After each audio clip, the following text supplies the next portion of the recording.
dhammaantiin waan ii salaamay inta ka soo qayb gashay xafladda musharaxa madaxweynaha Mustafa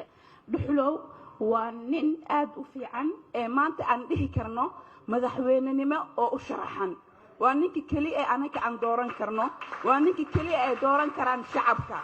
anigoo xilwaanad Fartuun Cumar Cali Fartuun Balbalaarka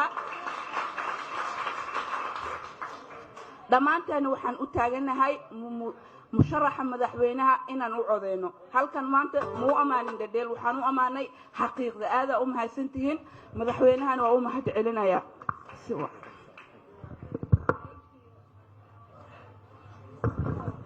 ما شاء الله منحدقتا فناندي عودك معانيد منحدقتا حدقتا لسكما دهين قفك تالنتيجيسا ماشا غارسيا مقعا اي تالنتيجي ويسلا سعودان ayaan wadani iyo fanaanadeena weyn reer Muqdisho Xamd Bilan ayaa geesaha ka fadhiya musharax madaxweynaha Mustafa Sheekh Cali Dhuxulow sidoo kale waxa jooga Fartuun Balbalaarka saygeeda Usman Diamond marka heesta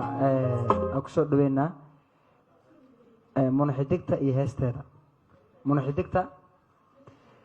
iyo heesteeda ayaan markaan ku soo dhaweynaynaa شعبك